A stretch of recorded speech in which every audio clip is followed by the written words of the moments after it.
HPX Susan PT11. This is the item. Dumbledore asked as Professor Snape floated the cursed necklace onto the headmaster's desk. Dumbledore had been informed by Hagrid about what he'd witnessed on his way back from Hogsmeade.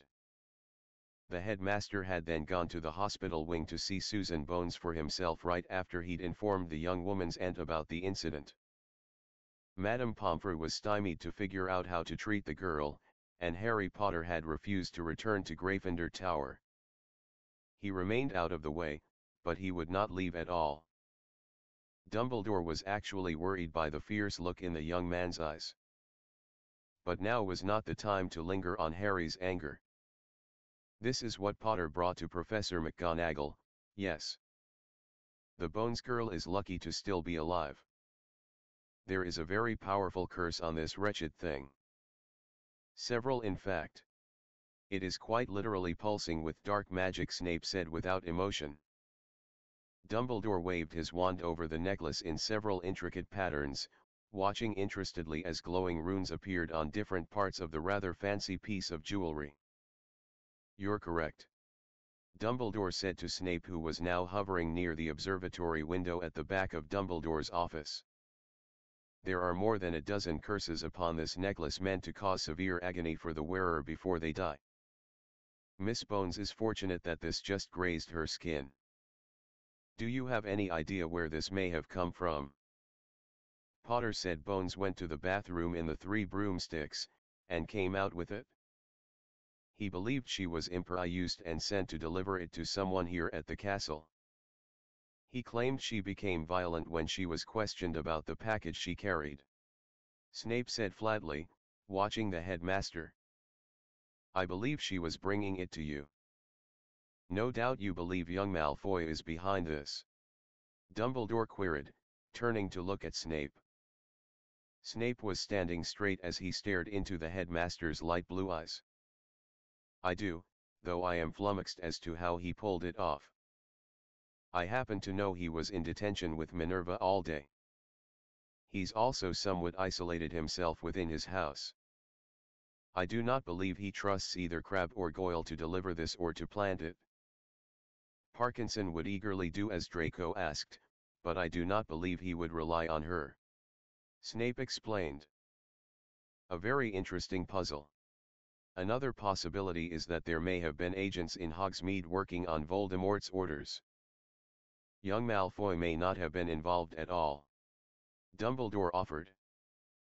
That is possible. Snape admitted. But I do not think so. And most unfortunately we simply have nothing to prove Mr. Malfoy was truly involved in this. Dumbledore said. Snape groaned. And what if we did? Snape said, an edge to his voice. If we could prove that Malfoy was involved in any way, what then? Would he get your forgiveness? Would he be given a slap on the wrist and detention? Or would you finally realize that he is a danger to the rest of the students, and yourself, and turn him over to the authorities? Would you condemn him for his crimes? Dumbledore hung his head wearily. When exactly did you lose your faith in humanity? He asked. I never had any. Snape spat. And your refusal to heed my warning is making sure that I never am cursed with sudden enlightenment. Dumbledore shook his head and turned back to the cursed necklace. Do you think you can identify these curses so we might revive Miss Bones? The headmaster asked. It will take some time. Snape said, the edge still in his voice. Please get right on it. I shall instruct your classes while you work on it. You wish me not to teach? Snape asked, stunned. I wish for you to find a way to help Miss Bones. Dumbledore said pointedly. But you could do this. I intend to see firsthand why you are so adamant that Mr. Malfoy should be dealt with. If it is as you say, then perhaps I should spend some time and see for myself if Draco is beyond redemption. If he truly is behind this attack, he will no doubt try and provoke Harry into a fight in order to see him removed from the school. I doubt that he will do so in my presence. I think it depends more on how confident he's feeling. Snape said heavily. Albus, don't attempt legilimency on the boy. Bellatrix taught him over the summer. He's quite good. Thank you for the advice, old friend. Harry. Harry turned to find Amelia Bones standing behind him looking very worried. Hi. Harry muttered. Madame Pomfrey told me she's stabilized. She won't wake up. Harry mumbled. He was holding Susan's hand watching her rest. Her chest rose and fell evenly, her eyelids fluttering softly as she slept. I tried. It's all right, Harry. Amelia said as she sat on the edge of Susan's bed to face Harry. I know this isn't your fault, and I know you tried to help her. Harry said nothing. He remained where he sat holding Susan's hand, rubbing it softly. Amelia watched and her heart broke. She was over the moon to see how deeply Harry obviously cared for Susan. And yet it seemed that it took one of them getting hurt or nearly killed for Harry or Susan to realize how much the other meant. I've been told your training is progressing, and that you gave up playing Quidditch. I was spread too thin, and we weren't getting any time to spend with each other. Harry cut Amelia off. We weren't even able to do homework together. That's really selfless of you. Amelia smiled, turning to look at Susan's peaceful face, and noting that her niece seemed to be wincing a bit. Madame Pomfrey says that she can't do more to help her. Harry said, his voice like a whisper on the wind. She says Susan's still in pain and that her brain shut down her body because it was on overload. Harry, I have to ask what happened. Harry told Amelia in as much detail as he could remember about what had transpired that afternoon. Amelia listened carefully, making mental notes to investigate just as soon as she left. When Harry was done, he sounded like he was fighting back his rage. I'm going to find out who did this, Harry. Amelia promised. You'd better do it before I do. Harry said, and turning to look at Susan's aunt for the first time since she arrived, his green eyes blazing with cold fury, because I'm going to kill them. Amelia actually flinched at Harry's words. Harry turned back to Susan, and very gently lifted her hand to his lips and kissed it. Amelia noted the mixture of emotions on the teen's face. He was torn up. Rage, anxiety, remorse and deep affection all fought for control in his eyes as he stared at Susan's resting form. It suddenly occurred to the head of the Department of Magical Law Enforcement that Harry Potter had not made an idle threat out of anger. He'd taken whatever had happened to Susan as an attack on his family, and he was going to seek retribution. She swelled with pride and withered with fear all at once. Well, I need to get going. I know Susan's going to be taken care of, but I'm counting on you to inform me of any changes. Harry nodded. I know you want to be at her side, Harry, but I want you to remember that you have responsibilities. Susan wouldn't want you to forget about any of your other duties. Again Harry nodded, and Amelia knew that while he was hearing her, he wasn't really listening. With a sigh she rose from her seat and gave a pat to Harry's shoulder before leaving with a heavy heart.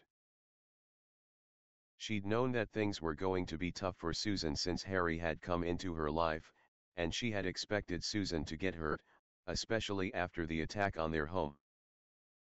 But expecting such things did not actually prepare you for when they did finally happen. By dinner, the entirety of Hogwarts was aware of what had befallen Susan Bones. Susan's friends, minus Harry, sat together at the Hufflepuff table, none of them eating. They were filling in Hermione and Zach on the events of the day. Through the conversation, Ron observed a very palpable tension between Zach and the girls of the group, especially Hermione. He also noted that Hermione was sitting as far away from Zach as she could, and neither of them would look at each other. And she was just lifted into the air. Hermione asked. Screaming. Lavender confirmed. Like she was being tortured. Then she just passed out and fell to the ground. That's when Hagrid showed up. Why didn't someone just stun her? Zack asked. Those who had witnessed the chase could only shrug. Didn't think of it? Hannah said softly.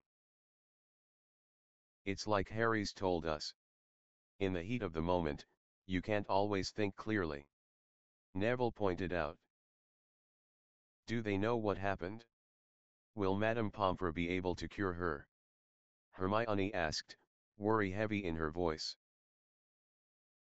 Neville shrugged. We weren't allowed into the hospital wing. Harry's been there ever since we got back. If anyone would know, it'd be him. He was really shaken up. Ron said softly. It was so. I don't even know how to describe it. Surreal. Lavender sighed, holding onto Ron's arm a bit tighter. We've all talked about the war and all that, but we don't know if this had anything to do with the war. Zack said vehemently. This could have been a bad prank. Are you daft? Hermione spat. Pranks aren't usually meant to kill people. How do you know she would have been killed? Zack argued. Will you two stop it? Hannah hissed. Our friend is in the hospital wing right now. And for the record, whatever that necklace is cursed with is meant to kill, Zack. McGonagall told us so. Zack looked away sheepishly, and Hermione averted her eyes as well. Silence hung over the group while all around them the rest of the students carried on as if nothing significant had actually happened. So who do you think is behind it? Hermione asked after a long silence. I would have said Death Eaters. Ron sighed. But it doesn't seem right. If they were targeting Susan, then why not give her the necklace through owl post or something? She kept saying she had to deliver it to someone. Harry. Hermione wondered. He was there. If it had been for him, she could have just given it to him right there. Lavender stated. No, she was bringing it to someone inside the castle. But to who? Hannah asked. Almost as one, the 16 turned their heads to stare up at the head table where the teachers sat eating, and observing the students. Do you think it could have been meant for one of the teachers? Lavender asked very quietly. None of the others responded, but each and every one of them stared at Professor Dumbledore, who was quite enjoying his chicken as he listened to whatever Professor McGonagall was telling him. When dinner finished, the Gryffindors said goodnight to the Hufflepuff friends and began ascending the staircase. Hermione. Ron asked tentatively. Are you okay? I don't want to pry or anything, but you seemed really angry with Zack. Lavender tensed and gave Ron a warning squeeze of his hand. Ron looked to his girlfriend questioningly and she gave the barest shake of her head. It's nothing, Ron. Thank you, but I can take care of it. Hermione said, an edge in her voice. It's not nothing. Neville said from behind her. You looked ready to strangle him. Did you guys have a row? Really, it's nothing for you two to worry over. Hermione insisted irritably. It's been taken care of. Hermione, we're your friends, and we don't like to see you upset. Come on, what is it? Neville pressed. Fine. Hermione snapped, rounding on Neville, who leapt back as if he were afraid Hermione might hit him. I caught Zack cheating on me, all right. He would. Ron asked, no sounding angry. I'll kill him. You'll leave it be, Hermione said, spinning on her heel to face her best friend. You'll stay out of it? I can take care of myself, and I want you both to just stay out of my affairs. With that, the bushy-haired witch stomped past them towards the common room, leaving both Ron and Neville staring dumbfounded after her, while Lavender simply watched her new friend storm off. Okay, listen to me, both of you, Lavender said, turning to face Ron and Neville.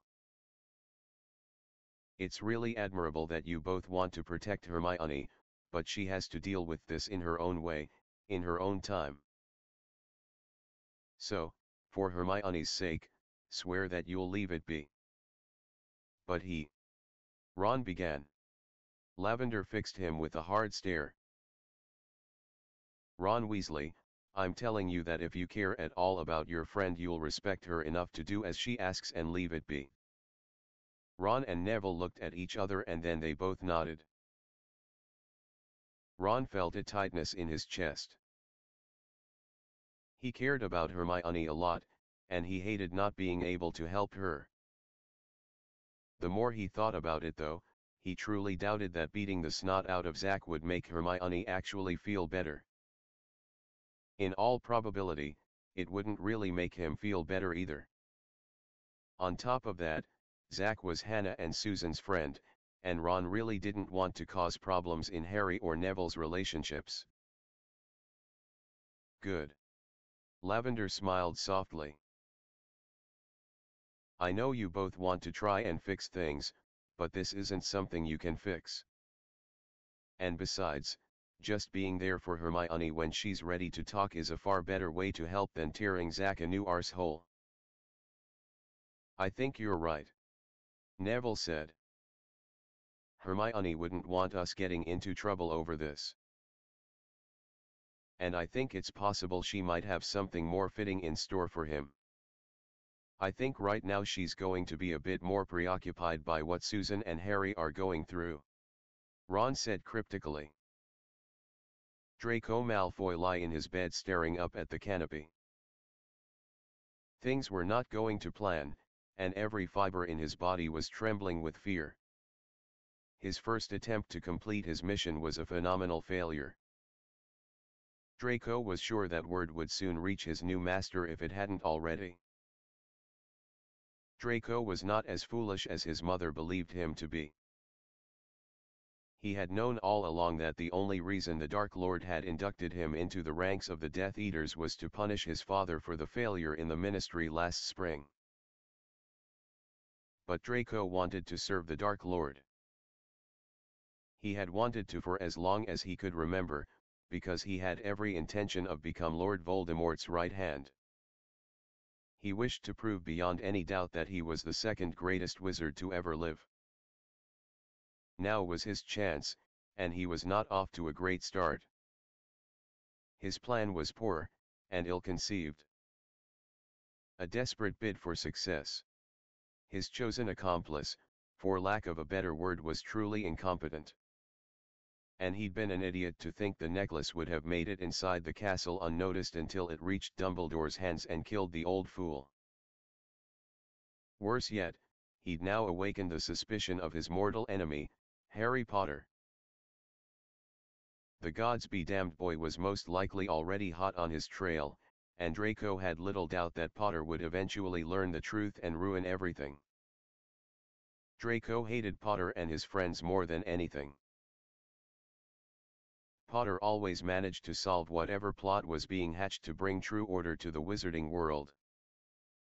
Draco had heard the rumors surrounding Potter and his friends, but unlike the other fools within Hogwarts halls, Draco was able to discern the nuggets of truth and get a clear picture of what had transpired. Draco knew Potter had in fact faced and killed Slytherin's basilisk in their second year. He had known all through their fifth year that Potter had been telling the truth about the Dark Lord's return. Draco could not say just what it was that made him hate Potter so deeply. But every year, that hatred grew and grew as Potter's legend did the same. Draco wanted nothing more than to see the great Harry Potter fall, and his legend become little more than dust. And maybe he would see it come to pass. If he could just complete his task. Draco still had his plan, and several other plans that were more or less backups if he could not actually repair the damned cabinet. His task was already difficult. But now he had Professor Snape hounding him, pleading with him to be allowed to help him. Draco wasn't about to let Snape help him. He knew that Snape would take all the credit and make him look like an idiot child before the Dark Lord.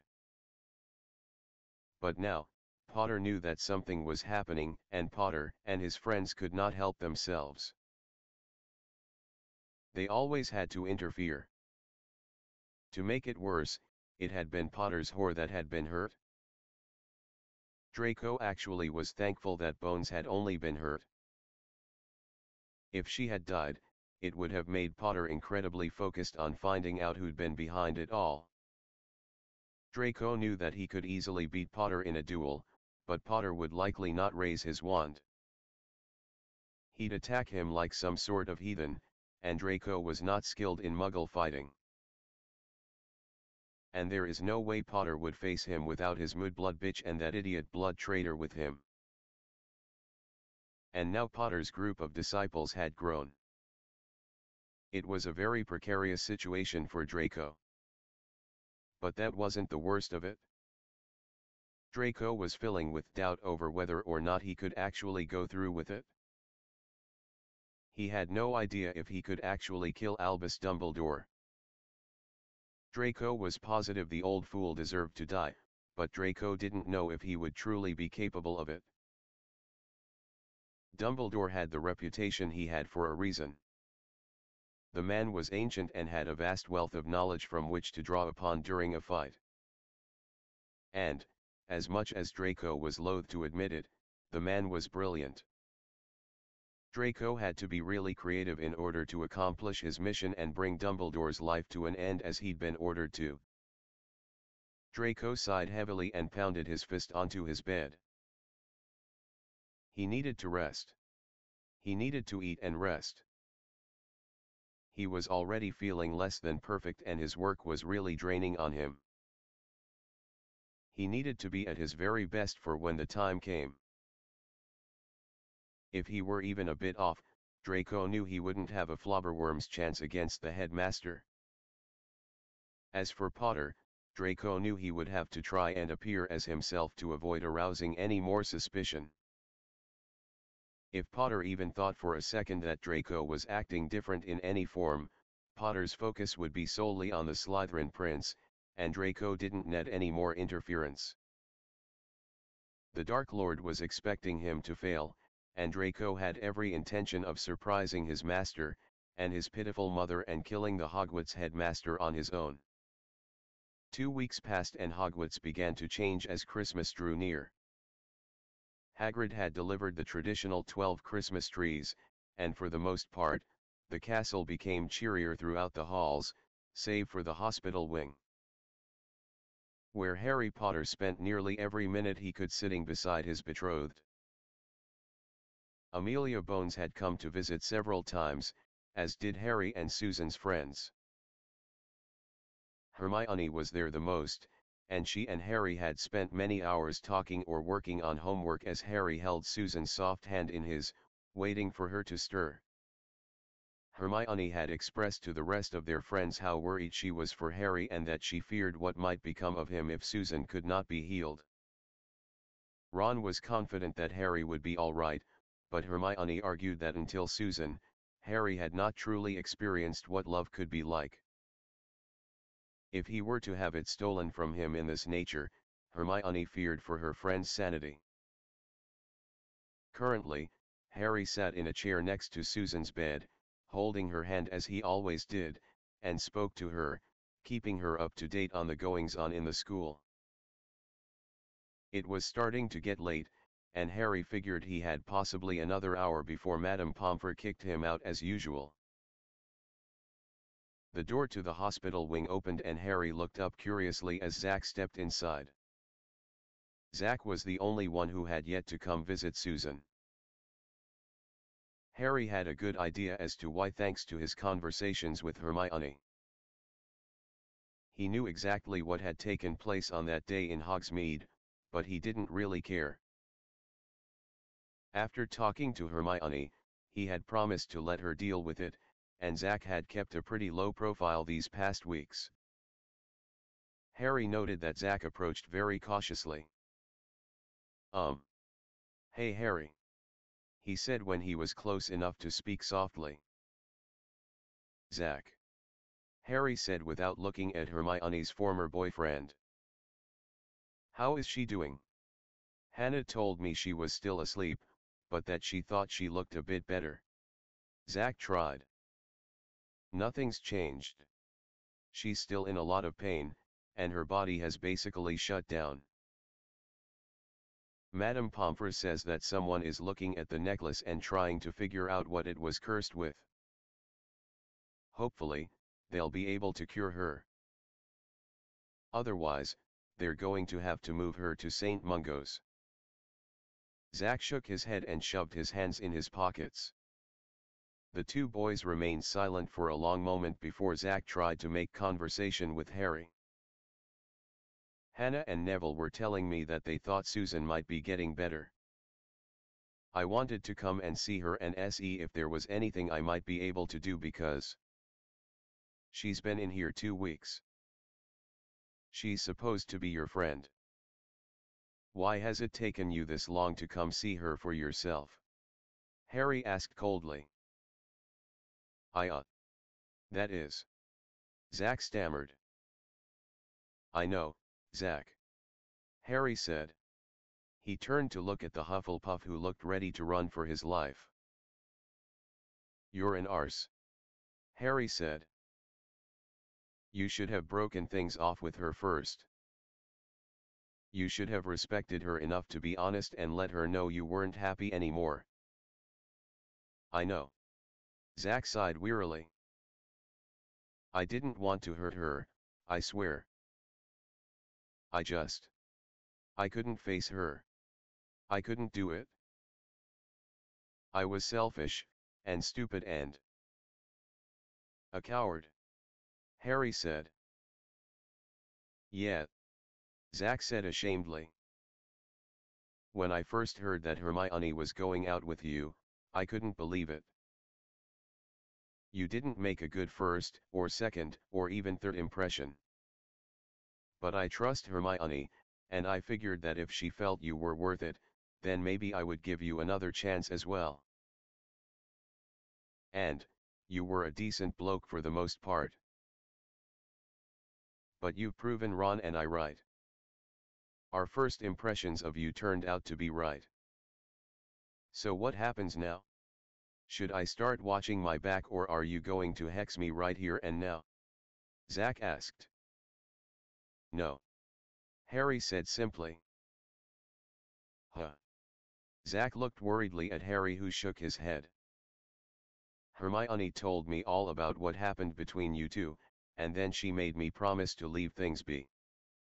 She was adamant that neither Ron nor I could do anything to you. That tells me that she's either over it, or she has something far more sinister in mind than just some hex.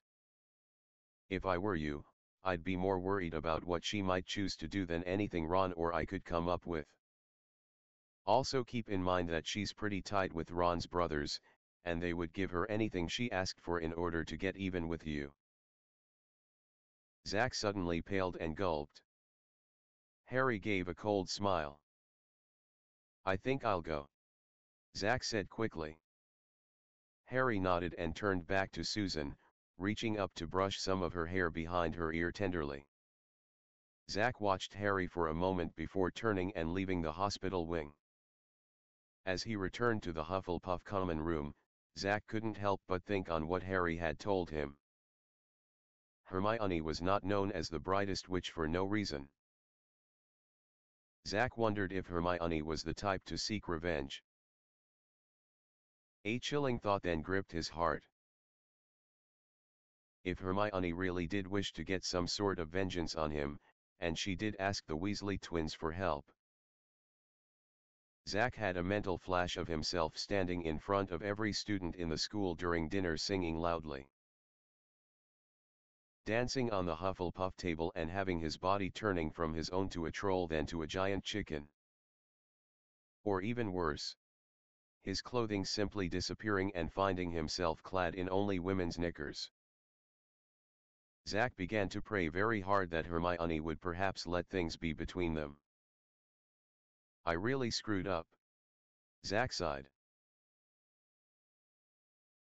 Albus Dumbledore felt as if he were reliving his life from over 50 years ago. The difference was that Draco Malfoy was not as charismatic as Tom Riddle had been. Even though they knew what Draco's ultimate goal was, both Dumbledore and Professor Snape were forced to admit the boy was being extremely cautious and stealthy. Even worse was that ever since the headmaster began taking over teaching defense against the dark arts to allow Professor Snape more time to focus on unlocking the secret of the cursed necklace to revive Miss Bones, Draco had become a model student in nearly every aspect of his academic life. Dumbledore still held out hope that they could reach Draco, and show him what his current path would lead to, but until they were able to catch him in any wrongdoing, it was nothing more than blind hope. Still Dumbledore clung to his hope that because Draco was still so young that it would be possible to save the poor boy's soul before it was corrupted beyond saving. He'd yet to take a life, and that gave Dumbledore hope. But then he would watch the boy in class and in the Great Hall, and he would be reminded of another young boy who acted similarly, and hoodwinked the world at large of his malevolence. All the while he was plotting how to destroy all he felt were inferior to him. Also weighing heavily on his mind was the situation with Harry Potter. The balance of the war weighed very heavy on Harry. More specifically, the destruction of the Horcrux within him. Dumbledore had not yet told the boy any of this, for fear that he would retreat from his friends, and even himself out of fear of hurting anyone. This simply could not be allowed to happen. So long as Voldemort believed Harry could defeat him and Harry still lived, the Dark Lord was distracted. Dumbledore had seen first-hand evidence that he was right about Harry's condition. Dumbledore had witnessed a distinct improvement in Harry's power level. At least until Susan Bones had been hospitalized. Dumbledore was certain that the more positive emotion Harry felt and returned, the weaker the Horcrux would become. But Harry would only truly be rid of it when he felt truly and deeply loved. Unfortunately, Dumbledore was unsure when or how that would happen. Dumbledore had watched Harry and Susan in the weeks before the incident, and he felt that they appeared very happy together. He had also felt immense pride when he'd learned Harry had given up his position on the Gryffindor Quidditch team in order to have time to spend with Susan. He knew of course that Harry was spread quite thin this year with his lessons and his special training. Harry's choice to give up something he had until then seemed to care a lot about told Dumbledore that Susan meant a lot to Harry, and that was a good sign. Madame Pomfrey had kept Dumbledore informed on Miss Bones' condition and had also mentioned each time they spoke that Harry was in the hospital wing sitting next to the young woman every free moment he had. This was not unheard of. Harry had done similar when Miss Granger had been petrified in their second year. Dumbledore wondered if it had not been for the betrothal contract, if perhaps Harry would have begun dating Miss Granger. Still, Miss Bones' accident had brought the progress of the relationship to a grinding halt. One that if not remedied soon, could turn the tide of the war. While Dumbledore had collected several of Voldemort's Horcruxes, and felt he was close to another, he knew that so long as the one inside Harry remained intact, there was no defeating of the Dark Lord. Susan had to be revived soon, because Dumbledore was not about to use the only alternative. He would not sacrifice Harry. The boy had more right than most to live a very long fruitful life, and Albus Dumbledore meant to see it happen. Dumbledore sat at his desk looking over Regulus Black's journal as he often did when he could not seem to think straight.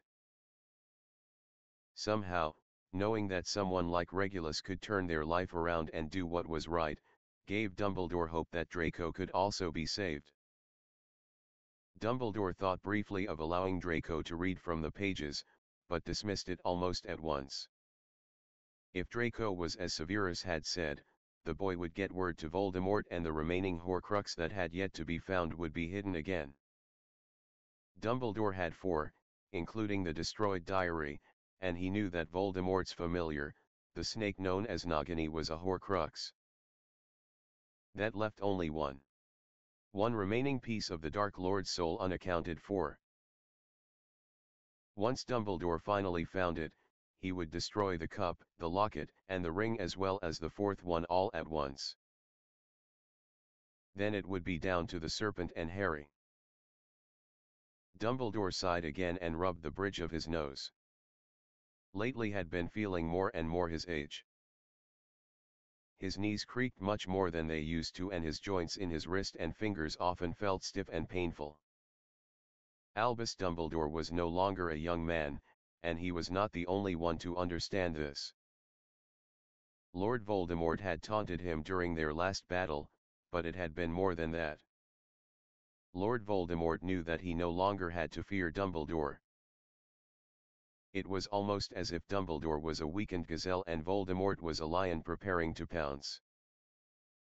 So much left to do, Dumbledore said as he looked to his familiar, the brilliant red phoenix which sat watching him intently. I only hope there is time to finish what I've begun. The Christmas holidays arrived and the students of Hogwarts abandoned the classrooms and dorm rooms destined for their own homes and families. The castle was emptier than any teacher could remember in a very long time. Only 2 students remained: Harry Potter, and Susan Bones, who was still unconscious.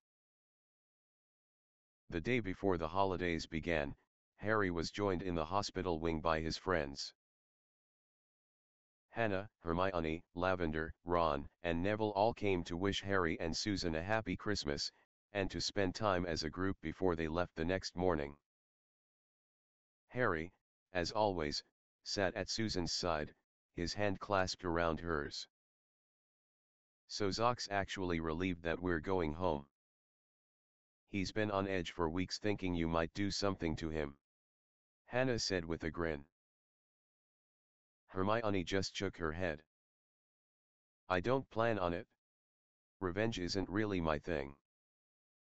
The others just stared at her for a moment as a wide, rather unsettling smile spread on her face. On the other hand, it is kind of cool to know he's afraid of me.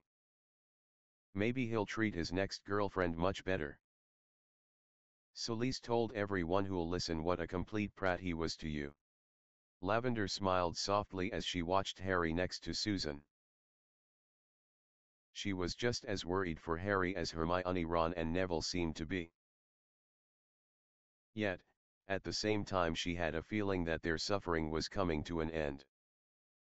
She could not say how she knew, and she had not shared it with any of her friends, but deep in her heart, Lavender knew that everything was going to be okay for Harry and Susan. And it was going to happen soon. It's not too late, you know. Ron smiled. Harry and I could make him see the error of his ways. Neville nodded his agreement, but Harry shook his head. There's nothing we could do that would be worse than his fear of Hermione. With us, he'd get a few hexes, or maybe a bruise and a bloody nose. With Hermione, he could end up losing his bits permanently. What would you fear more? Harry asked with a smirk. Everyone agreed with Harry's logic, especially Hermione. Madame Pomfrey had kicked them out at curfew, as she always did, but Harry was back first thing in the morning with his holiday homework. and a few pieces of toast that he had taken from the great hall just before coming to Susan's bedside. Harry could hear the parade of his schoolmates heading down to the carriages for the trip back to London and the start of the holiday break. He occupied himself for most of the morning by finishing his homework and occasionally staring at Susan's face, looking for any sign that she was about to wake up. He would silently offer up prayers that she would do anything to let him know she was waking up. Madame Bones arrived that afternoon with Dumbledore at her side. They speaking in hushed tones as they approached Harry, who was snoozing softly. He was sitting in his chair, bent almost double with his head resting on his arms which were folded on Susan's bed. The two adults watched the two tens resting for a moment before Amelia awoke Harry and greeted him kindly. After the pleasantries were exchanged, Amelia explained why she had come that day. "The headmaster and I think that it is time that we should move Susan to St. Mungo's," Amelia said with a sad sigh. She moved to the other side of Susan's bed and softly touched her niece's cheek. "Although Madame Pomfret is capable, Susan will get special help there." "Why have you waited this long?" Harry asked sullenly. "That was my decision," Dumbledore said. "I believed that we could discover the curse and find its cure. Unfortunately, we have been unsuccessful. We're making arrangements to transfer Susan in the next few days. Then, I would like it if you came home with me for the remainder of the holiday. I don't like the thought of you here all by yourself," Amelia said with a hand on his shoulder. Harry looked at Amelia and then to Dumbledore, noting the sadness in each of their eyes before he nodded resignedly. "I know this is hard, Harry, but Susan isn't getting any better here, and you're not as focused as you should be worrying about her," Dumbledore said heavily. "Alastair Moody told me your last session was quite dismal and that your performance had severely diminished." Again Harry nodded and turned back to stare at Susan's deceptively serene face. He knew they were right. He had allowed his studies and his training to deteriorate in the past weeks. He'd also stopped sleeping regularly. He had often returned to Gryffindor Tower, donned his father's cloak and returned to the hospital wing to sit by Susan's side. While he was under no illusion that someone had noticed, Harry was grateful that no one had yet confronted him about it. But it was clear that the tolerance for his lack of progress was at an end, though no one had said so. Amelia bent low and kissed her niece's forehead and gave Harry's shoulder another squeeze before she and the headmaster left Harry alone again. Harry sighed as he caressed Susan's hand. "I don't know if you can actually hear me, Susan, but I'm sorry. I should have just stunned you, or put you in a body bind. Anything. If I had just stopped and thought, maybe you wouldn't have gotten hurt, and they wouldn't be taking you away from me." Susan didn't move, but Harry hadn't been expecting her to. She just remained as still as she had been these past weeks. The soft sound of her breathing, her giving the only sign she was still alive. It was with a heavy heart that Harry forced himself out of his chair and gathered his books. Harry felt he needed to get used to the fact that soon he would not be able to see Susan anytime he wanted. He was going to have to move forward, and Susan would have flayed him alive if he just hid himself away. Just as Sirius would have hexed him into the next century if Harry had not gotten on with his life. So Harry decided it was time to do what he probably should have been doing all this time. It was time to begin figuring out just who was the cause for Susan's condition, and make them pay for it. The problem was that Harry had no idea where to start. He didn't even have the necklace. But just because he had nothing to start with didn't mean he was going to give up. An idea occurred to him on his way to the library, and with a smile, Harry turned around and headed down to Hagrid's hut. Harry knew that Hagrid was far more informed than he liked to appear, and with a bit of a push, Harry was sure that he might get an idea of where to start looking for Susan's attacker. Soon, very soon, Harry would make someone pay for their offenses. As soon as Harry stepped out of the castle, he was blinded by the sun reflecting on the fresh blanket of snow that had fallen the night before. Harry blinked several times before marching through the nearly knee-high snow towards the gamekeeper's hut, where a very cheery plume of smoke twirled into the steel-grey clouded sky. Harry found Hagrid outside of his hut, gathering more wood for his fire. The half-giant gave a cheery wave and invited Harry inside, where he began to make tea for himself and his guest, while Fang, the boarhound, nearly knocked Harry flat to the floor in his attempts to lick Harry's ears. "It's good to see yet." Hagrid smiled as he set two bucket-sized mugs down. "Though I wish you'd been able to continue me classes." "I'm really sorry about that." Harry blanched. "Ah." Hagrid waved it off. "You're growing up, and there's not much need to know many magical creatures when you're an Auror.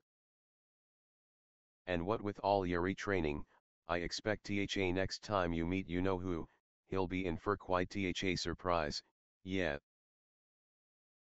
"Maybe." Harry said gloomily. "I been distracted lately." "Tha's to be expected. I'd be disappointed if you hadn't been." Hagrid smirked as he took a long sip of his tea while keeping his eyes on Harry, who was looking sadly into his own mug. "I never said nothing about it because it were none of me business. But I did find it odd that you and Susan were together. I actually thought that you and Hermione might start dating or something." Hagrid chuckled. Harry gave a soft laugh as well. "As much as I love Hermione, it'd be too weird to date her." Harry laughed. "I thought it was a bit odd that I'd never seen you and Susan together before." "I still got no idea how you got together." "I mean, it was always just you, Hermione and Ron all these years. Then you three come back this year and you've got yourself a mess of new friends."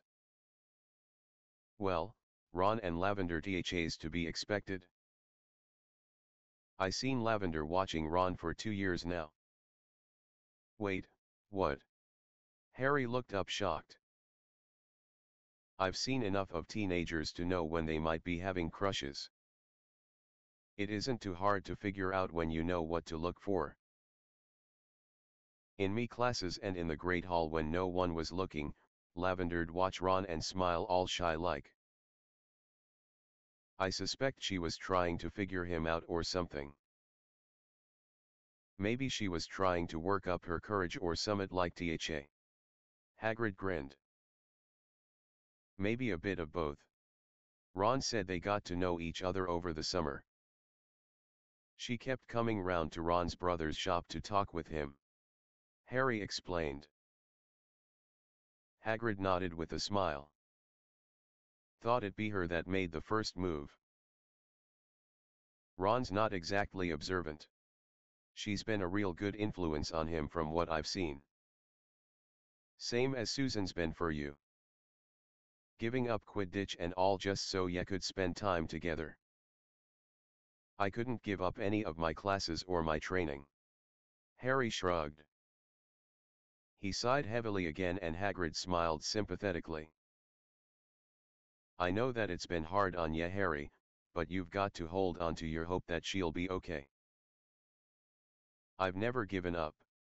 It's why I've spent so much time with her. I want to be there when she wakes up so I can tell her." Harry broke off, his face getting hot. Hagrid gave a soft chuckle and took another long drag from his tea. "It wasn't fair," Hagrid said after a long silence. "Whoever made Susan take that necklace didn't care who they hurt." "Do you know who it was?" Harry asked. Hagrid shook his head. No. But Snape is really angry, and that seems strange to me. I overheard him arguing with Dumbledore. Not the whole thing, mind, but enough to know that Snape doesn't seem to think Dumbledore is taking things seriously. Snape is angry at Dumbledore. Harry looked shocked. He's been especially surly this past month. Where has he been? Dumbledore's been teaching all his classes and I haven't seen him at mealtimes. Harry asked curiously. Don't know. I've only seen him in the staff meetings, and he doesn't say much. And between ya and me, he's been looking a bit out of sorts. Hagrid said concernedly.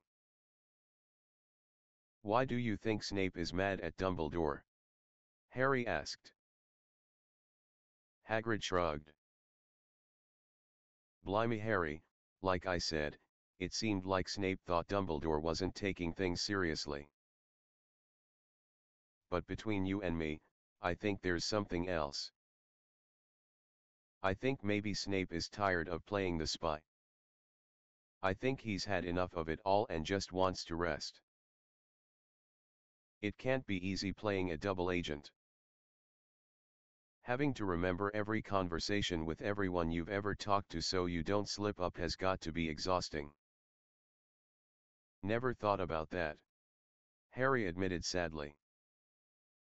Hagrid, who do you think gave that necklace to Susan? Hagrid blanched and looked away quickly. Harry noticed the half-giant looking nervous suddenly.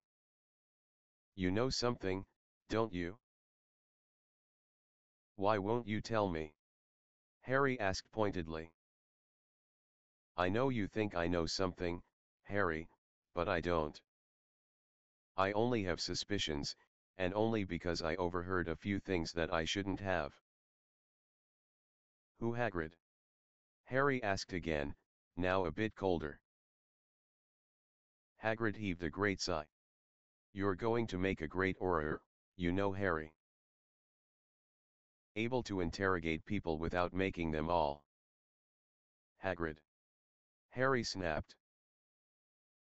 All right, Hagrid said.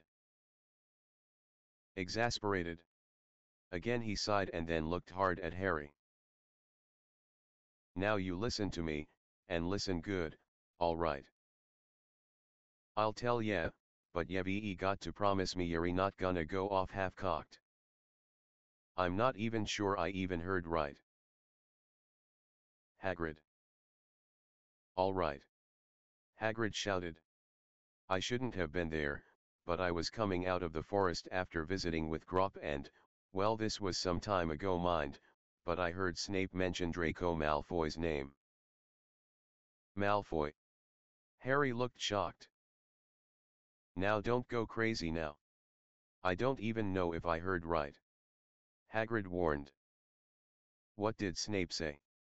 Harry asked curiously, watching Hagrid closely. He told Dumbledore that Draco doesn't want to be saved. Dumbledore felt that Malfoy should be given a chance to prove he was better than we all thought. Snape objected, and that's all I heard. Harry sat silently for several minutes. It was possible that Draco could have been involved, but it didn't fit with Draco's normal modus operandi. Malfoy liked to make a spectacle of his perceived superiority. He thrived on the fear he tried to instill, and he loved getting a reaction. On top of that, Harry couldn't imagine Draco having the cognitive ability to plan and carry out something this elaborate. But as Harry thought about it, he could remember the last time Draco had tried to instigate a fight, or even throw a few insults at Harry and his friends. In fact, it was odd that Harry had not really had suffered any insults from any Slytherin. Harry, I know that you're angry and you likely want to make whoever is responsible pay for it. I know I would. I also know you and Ron and Hermione always end up tangled up in some kind o' trouble. I know ye don't go looking for it, and I'm not saying ye do. But I'm asking you not to confront Malfoy, or anyone else for the matter until you have some real proof. Okay. Harry nodded and promised that he wouldn't do anything until he did have proof.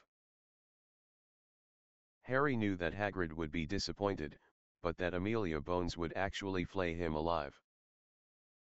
Harry and Hagrid turned their conversation to far more pleasant things, and Harry left shortly before dinner time. He ate alone in the Great Hall, as even all the teachers were absent. Yet Harry didn't seem to really notice how empty the castle was. His mind was extremely focused on what Hagrid had told him. Though Harry was loath to even humor the idea, somehow he just couldn't dismiss the idea that Draco Malfoy was involved in hurting Susan. The problem was that, to the best of Harry's recollection, Draco hadn't even been in Hogsmeade that day. He was almost sure of it. So how could he be able to get into the ladies' room at the Three Broomsticks and put Susan under the Imperious Curse? Another question was whether or not Draco even could perform the Imperious Curse. The more Harry tried to puzzle it out, the more his head began to hurt. Harry decided to leave it for now and spend some time with Susan. He didn't know how much longer he had with her until she got moved to St. Mungo's. He found Susan just as he'd left her that morning. Sound asleep, her chest rising and falling softly. Harry sat in his chair next to her bed and sighed as he took her hand in his own. "Oh Susie, I really miss you," he whispered. "I don't want them to take you away, but I can't keep letting you distract me. As long as you're here like this, I'm distracted. I can't focus because I want to be here with you. I need to be here with you. Maybe I needed you all along and this is what is making me realize it. I'm sorry for that. I'm not brilliant or anything, so sometimes it takes me a while to catch on." Harry sighed, and scooted his chair closer to Susan's bed. He stared at her face and he felt his heart break a little again, as it always did when he thought about what could happen if she didn't wake up. "You know, I had this whole plan," Harry said, then laughed.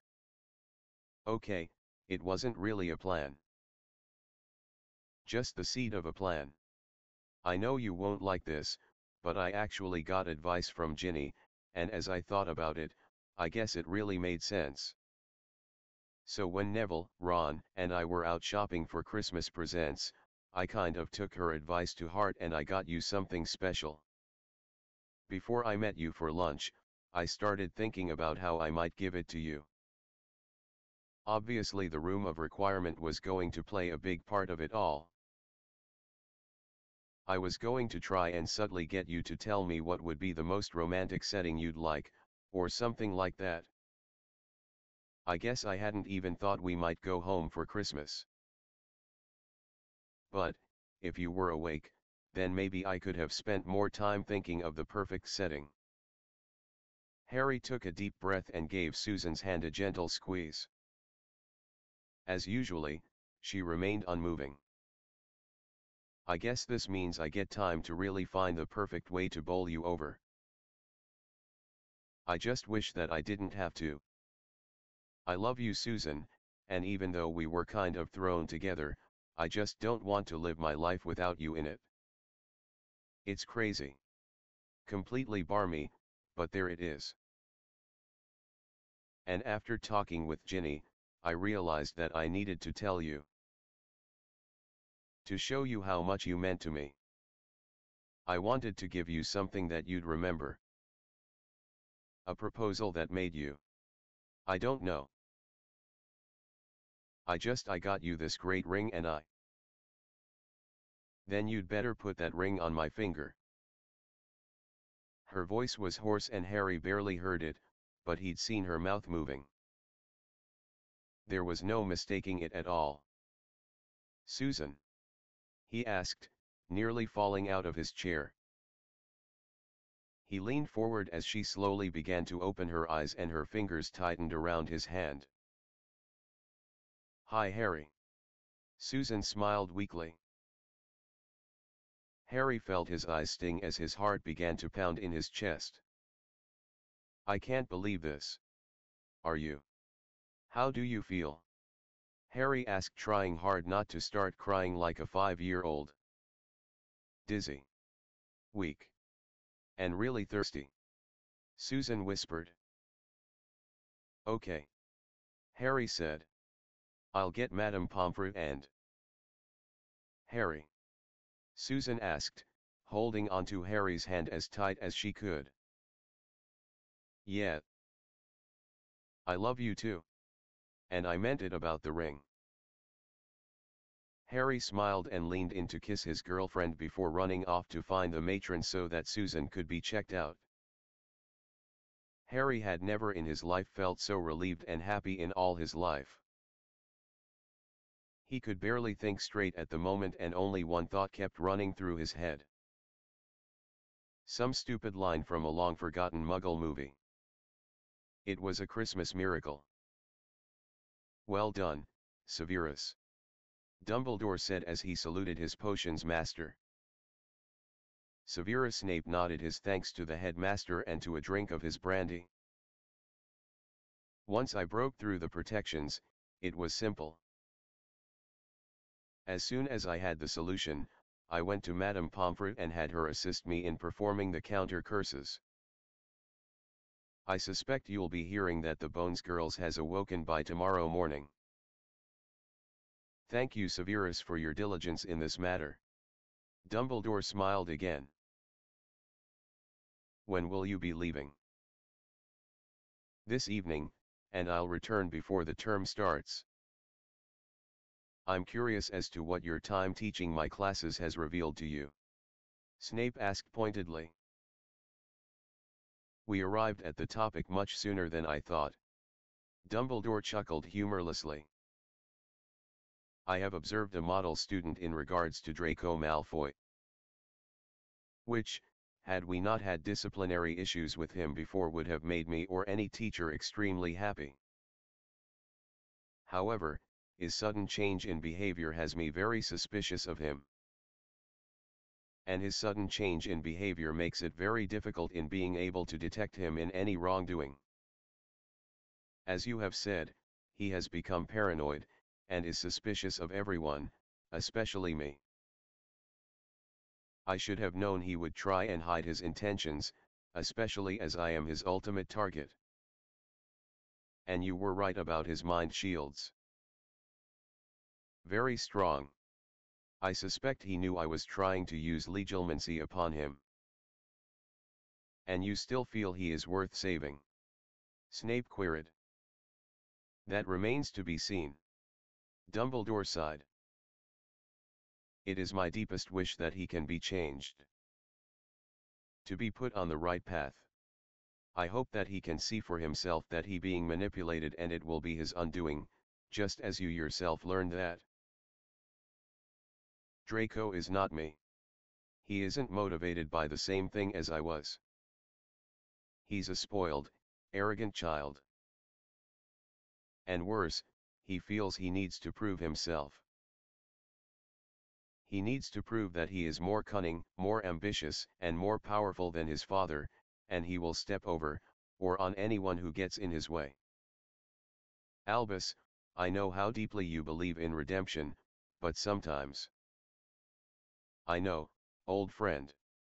Some people do not wish to be saved. I fear that you are right, and it breaks this old man's heart. Worse still, I now believe that Draco may actually accomplish his mission." Dumbledore sighed. "Are you taking the mickey?" Snape asked, looking bemused. "A student actually killing you? Are you out of your brilliant mind?" "I'm old, Severus. I'm old and tired and not as quick as I once was. I am also distracted. When you get to be my age you may understand." "What is it you're trying to say, Albus. Snape said, rising from his seat and eyeing the headmaster with suspicion. Severus, I am tired.